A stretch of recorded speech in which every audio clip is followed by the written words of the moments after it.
whether you say I'm racist. I don't care what you say to me. I don't care if you want to kill me. I'm asking all my supporters who have followed me to put faith in the decision we're making and follow. I don't believe street protest is the way forward. To solve the problem, we need the support and we need to work with Muslims in this country. Tommy Robinson, welcome. Now, the EDL is seen as a far-right group. They're often accused of being racist and of being violent. Is that fair? It's not fair. They're seen as far-right, or they're labelled as far-right by media and organisations like that. The Metropolitan Police Force actually have a domestic extremism unit that actually categorise groups like the English Defence League. What you have is the English Defence League is in the centre. It's not even on the right. It's judged as in the centre by the police, by the Met Police. Groups on the far right, the British National Party. Extreme far right, National Front, Combat 18, these sorts of organisations. The reason for that labelling, and you said about racism as well, there was racism within the English Defence League. Right. There probably still is. That doesn't make it a racist organisation. There's golfers in the English Defence League. It's not a golfing organisation. Fundamentally, we were opposed to extremism and we were anti-racist. We formed to combat fascism in the form of an ideology. But the way it's categorised and the reason for that labelling is simply, look, the points we raise and the issues we raise are very difficult for people to accept. They're here in society and people want to pretend they're not. I think we've come a long way in 5 years to the level of debate and where we're at in society. People are actually debating these issues now about Islam, which it's needed. We need to have a frank and open debate about it. So if the primary issue that you discuss is about Islam, you do seem to court the Sikh community in particular. So there's a Sikh division within the English Defence League. There was a Sikh spokesperson for the EDL. I know that didn't work out too well, but there was an attempt to kind of get a Sikh voice in there, Gurmeet Singh. And you have, on a few occasions, actually turned up at Sikh events where there's been protests around issues around tension between the Sikhs and the Muslim community. So why do you seem to have this affinity, or why do you seem to always want to engage with the Sikhs in particular? Well, when we formed, as I said, radical Islam, the problems around this Islamic extremism, all these problems, they don't affect the white English community. Yeah? They affect every community. They affect the Sikh community. They affect the Hindu community. They affect the lesbian and gay community. So our whole motto from the time we started was to reach out to everybody. Anyone that's affected by this, we want to work with them and engage with them. Yes, Gurmeet Singh come forward in the early days, and to be honest, I have the utmost respect for him. He's had a lot of problems. He had a lot of problems during the time of the English Defence League, as do many people in their life. But what Gurmeet did was broke down more race barriers, helped to educate more. The English Defence League attracted uneducated working class communities. Right. Yeah? I'm from Luton Town, so I've been brought up in a diverse and multicultural community. I fully understand the difference between, from a young age, I fully understood the difference between Sikhism, Hinduism and Islam. Yeah? Fully understood. Many young white people in council estates across this country, they have not been educated to understand the history of the Sikh community, what they've given for Britain throughout history, where they stand on many of these stances, how integrated they are. So Gurmeet, stepping forward, he broke down more race barriers than people have had, than anyone individually I think has done, because he had many of these people attracted to this organisation who are listening to a Sikh stand up and say how much he loves his country, how he's opposed to the Islamisation of it, etc., etc. And so that was at the very start, Gurmeet stepped forward, and from then on we tried to reach out, and many Sikhs reached out to us as well, and that comes down to a lot of issues. There's a lot of problems. Who are the Sikhs reaching out to you? Because there is this relationship between the EDL and elements of the Sikh community. Yep. But who are these? Individuals. Right. They've not come forward as an organisation. Just individuals who didn't listen to the media slur about the organisation, didn't listen to what people were telling them. They come to find out for themselves. And what they would have found is they'd received a hero's welcome. And I can see how far the English Defence League come from when we held a demonstration in 2012, which was at the peak of the English Defence League, and it was outside Downing Street. And we found out the night before that Sikhs were holding a vigil and a demonstration against some Sikhs who were on death row back home in India. Yeah? And this has been going on for weeks, I believe. Yeah? And they're outside Downing Street, and we were due to have this massive rally outside Downing Street. So, of course, I spoke to the organisers the night before. I contacted them to assure them that they would have no problems with the English Defence League. Yeah? And when we turned up that day, if you watch the video, I remember it was a great feeling for me. And it was a great feeling for me because as all the English Defence League walked in, 3,000, the whole place stood there applauding, hundreds of Sikhs. The whole place. And then the whole place was shouting, Sikh, Sikh, Sikh. And for me, 4 years after leading that organisation, our message and what we'd helped to do and educate the people of the organisation, everyone had got to that point where they understood these are Sikhs, this is where they stand on this issue, this is the history of them. And I started my speech off by talking about the history and quotes from Winston Churchill. Winston Churchill said, we will be forever indebted to the Sikh community. 88,000 of them died wearing their turbans. Yep. So that's why we will always recognise their right to wear that turban. So I was actually on Downing. I was on Downing. I was at that vigil when the EDL arrived. So I did see the reception EDL got, and I saw how the Sikhs sitting there, and the EDL did actually, they didn't clash. There was no issues. Actually, they worked quite well together. But that still doesn't answer what's attracting. The EDL is still seen, you are still seen as being someone from the far right. I understand you explained that you're not. But what do you think what issues are these young Sikhs? And I'm assuming they're young. They are young because they're coming to you. So why are they attracted to you? Because what we find is, I think a lot of the elder Sikhs would have experienced racism from what they would deem as the white working class when they arrived here. Yeah? The young Sikhs have experienced the same experience I've experienced, which is growing up in the diverse community where we fully understand the difference now. Like, you might have had a lot of racism against newcomers back 30 years ago. This generation, that's changed. Yeah? We're not racist. We are very tolerant. And we've grown up like that. And that's how I've been brought up. I despise, so when I get called a racist, I think I despise racism. If you sat with my group of my friends, you can get a more diverse and multicultural group of lads. Yeah? The majority of the people I know are sons of immigrants. The majority, whether it be St. Lucian, whether it be Indian, whether it be Jamaican, whether it be Bulgarian, Italian, Irish, everyone I know are the sons of immigrants. So when we're talking, young Sikhs are listening to what we're saying, yeah? And they're seeing the true message. It's not racist, it's not fascist. Many of them in their hometowns and cities would have experienced the same hostility that we experienced. I experienced growing up in this town. So you're saying hostility from? Hostility from members of the Islamic community. From the Muslim community. Yeah. Okay. Not of course, the majority of Muslims not like that. But there is a deep-rooted, fundamental issue where there is an aggression and a hostility shown in the same way it's shown to Sikhs, it's shown to us. These underlying issues, which have been going on for years, you're talking about grooming. We've had grooming issues in Luton, which is where you said rightfully we turned up at the Sikh demonstration. That was these issues are not just affecting our community. I know the Sikh history of this goes back to the Birmingham in the 80s, right, where they tried to rise up and tackle this issue, and over 30 years later, we're still not got to grips with this issue. And as I said, many of the issues that we're raising and we want to talk about, they're very difficult for people to accept. So rather than accept them and let's listen to what they're saying, what they want to do is bracket this as a far-right extreme view. It's not. It's a mainstream view. There's many problems coming from this ideology.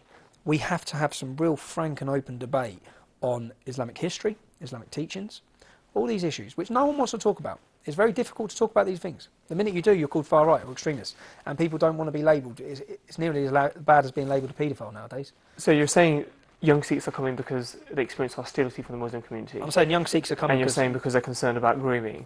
They're concerned about grooming. I mean, is this just kind of exaggeration, hearsay, or are they coming to you with real examples? No, this is real life. This is real examples. For example, there was a young girl in this town. She was raped, videoed, and then they threatened, because of the honour within the community, they threatened to put it on the Sikh websites. Then they've got her. She's trapped. She's trapped in that position, and then she's there to do what they want with. These sort of issues, I know that family. Yeah, so in my hometown, they're a Sikh family. These sort of issues, this isn't just happening in small numbers. We had leaflets distributed in this town that were distributed to the Muslim community to go out and target specifically Sikh girls. Yeah, so much so that the Muslim lads are wearing the Sikh bangle to entrap them. And once they can get a video or some sort of footage, that girl is then in a position where she's trapped. Okay, tell me, so you've mentioned there were leaflets being handed out around Luton, again, about targeting Sikh girls, all to do with grooming. So, we often hear stories about leaflets or about campaigns targeting the Sikh community in particular, particularly because the Pakistani community can pass themselves off as being Sikh just by wearing a qara. What evidence is there The actual that we have? I mean, have you got leaflets? Have we actually seen this? Yeah, the leaflet actually was put in our local newspaper. The newspaper spoke about it, and it detailed everything the leaflet said, which was to and this isn't just, we talk about grooming where people think that grooming only happens to 12, 13, 14, 15-year-old children. Yeah? This is not just grooming, it's grooming for conversion as well. To take a girl away from, it's not just happening to Sikhs as well, but specifically this leaflet was to target Sikh girls. It says they like a drink of alcohol. It actually specifically listed this is how to do it. Yeah? So this leaflet appeared in the paper? This leaflet appeared in the paper after they were being handed out outside sixth form, the college, yeah, by Muslims. Right? So they were handing out, telling them basically specifically go out and target Sikh girls. And the newspaper, which I wouldn't have thought they would do, but they run the leaflet and they told the story of what was happening. And that's the real eye-opener for people that need to. So many people hear these stories, but it's happening. It's not made up. Because that is shocking. That is absolutely shocking. So what was the response by councillors, by the police? There is no response. Or by the community leaders? There is no response. Now, 5 years on after the English Festival, I think we're getting somewhere where they're starting to crack down and smash these grooming gangs. For example, in Luton, you had a young Sikh girl who was raped. Yeah? She was raped in a park. The family went to the police. The police weren't doing anything, which is when you saw hundreds of Sikhs come from across the country to Luton, and it's when the English Defence League turned up as well, and we blocked the main dual carriageway in the town centre. We blocked it. Hundreds of women sat down and blocked it. We went to the police station, and again, unfortunately, the only time the police act is when they're fearful of the response. So what they would have seen is, oh my God, this is going to be a potential conflict in communities, because we were all marching towards where the Islamic community were, into town, and the police then come out, and lo and behold, weeks later, they arrested the man, put him on trial for rape. But they weren't. It's the same with the Leicester grooming case, where unfortunately you've had many Sikh men have been forced into vigilantism, forced into it, because the police weren't protecting those kids. The police weren't not just protecting them, when they don't uphold the law, they leave it open for people to try and do it themselves. If the police should have been prosecuting, regardless of what religion the people are that are doing it, if someone is committing rape against anybody, the first and foremost, you should be using the full force of the law, which they're not. And they haven't been for years. I think now you can see that there's been a whole shift in the politics around this issue, where now, if girls are going to the police, they're believing them, whereas before they weren't, or they were choosing not to, because it was a difficult scenario. So surely this is a police matter and not one for groups to be taken into their own hands? Well, it should be. It should be a police matter. But when the police fail you, yeah, which they have across this country, when they fail you, they leave it open to people to try and form relationships. And we haven't formed vigilante organisations. We haven't contacted the Sikhs and said we need to form a vigilante movement. What we've said is we need to raise awareness. That's it. When enough awareness is raised, then the police will tackle it. They'll have to. And the same with politicians. If you actually look at the issue of grooming, there are many people. So I know a lot of people now want to, or give us credit for highlighting this issue. Sikh Awareness Society have been raising this point with police, with councils, with communities for 15 years, 20 years. Yeah? They've been raising these issues. They've been ignored. So much so, yeah? Do you know the only time the police have tackled this? When thousands upon thousands of young men started angrily marching through the streets of this country. And that's when the police began to tackle these issues. And they tackled them because they could no longer ignore them. And if people hadn't taken to the streets in such a way, which is why I say, look, I understand people's concerns. I understand every community's concerns about the way the English Defence League acted at times and the way we carried ourselves. But we had no other option. These issues needed to be spoke about. I mean, how much of the religion does actually feature? How much of the philosophy of Sikhism features in your understanding? Or is it just based on kind of the historical understandings? Because again, like I said, Sikhism isn't about anti-Islam. It is, in fact, it's completely the opposite. It's about humanity and love. But I think a relationship that's based on anti-anything is always going to be an unsound foundation for that kind of a relationship. So I think, when you talk about the EDL, you talk about Sikhs coming to the EDL. Is there a conversation around how do we move beyond just the anti-Islam debate? Because it is dangerous just to focus on that. Yeah, it is. But I wouldn't say it's built on that. I'd say it's more built now on respect. Respect for the Sikh community. Respect from people within the EDL for the Sikh community. Respect for the way that they've integrated, the way they've assimilated, the way they conduct their community across this country. That's the first and foremost what I'd say it comes down to, is respect for how the community carry themselves. And not out of hatred for anything. There comes when these issues are affecting every community, which they are. It's the same with we have a lesbian and gay division, yeah? The Jewish division. All these things, it's attracted everyone together because fundamentally everyone's under attack. And councils, police, government, no one wants to recognise it. No one wants to accept there's this fifth column in Britain now that hate us. Yeah? Not when I say that, I don't mean the Muslim community. Yeah?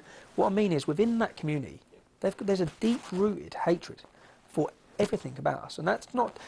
They will hate a Sikh as much as they'll hate a Christian. Yeah?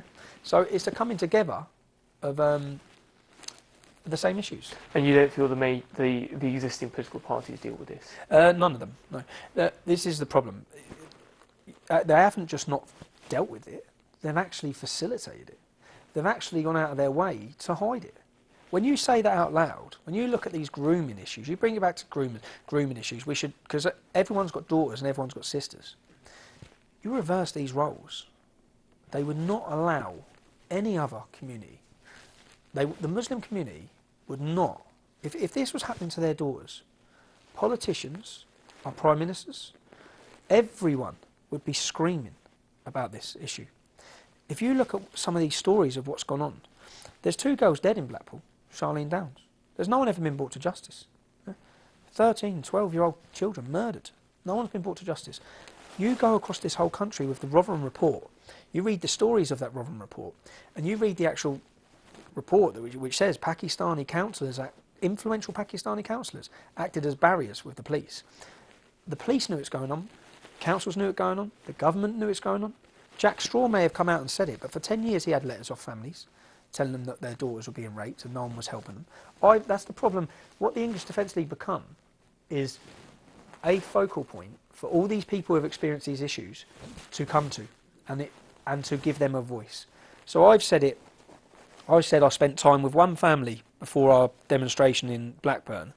I went up there the night before, and mate, I sat there crying myself, listening from the mum, the dad, listening. As I know, Sikh awareness, they travel around, they hear these horror stories, yeah, that would sound unbelievable. Before the Rotherham Report, people wouldn't believe them. So I'm with this family whose 12-year-old daughter has been passed around all these groups of men, and the police have failed them. No one's helped them. The next day we have our demonstration, and it's kicking off. There's trouble at the demonstration. And I've gone to the front to try and calm this situation down. Who is at the front kicking off with the police? The girl's brother. So a lot of the time I try and explain, look, there's stories behind all of it. You know? Who am I to then tell him? He hasn't got a right to be angry. Now there's so much anger, so much resentment and frustration at what's been allowed to happen. For me, it was about trying to challenge, harness that and challenge it, channel it in the right way through peaceful protest, which we had problems doing. If the English Defence League was so effective at raising the grooming issue, why did you leave? I left at a time. To be honest, I left when the English Defence League was at its peak. There's only so much shelf life marching through the same city saying the same things can have, yeah? And I left to search for a more democratic and a better way of addressing these issues, yeah? And I've met with, over the last 18 months, I've met with some great Muslims, some progressive Muslims. I've been searching all the time. I'm searching for answers. When the English Defence League started, I was 25 years old. So I was a young lad. You know what I mean? I've learned a lot. I've learned a lot about my mistakes. I've learned a lot about where I've gone wrong. For me, everything is about the cause. It's not about the organisation. It's about the cause. How better can we highlight, wake people up, get dialogue going and debate going on these issues that are going to affect our security and our stability as a country? How better can we do it? So I left searching for better ways to do that. So where do you think you went wrong? And the reason I say went wrong is, you know, you're arguing your case, I think you're raising some issues. I mean, we've all seen the stories about Rotherham, and I think most people would agree that clearly there are some issues around how some councils have behaved and how some police have responded. Why has your message not been listened to by the authorities? Where are you going wrong? Why is it you're dismissed as being far right? You see, I think it has been listened to.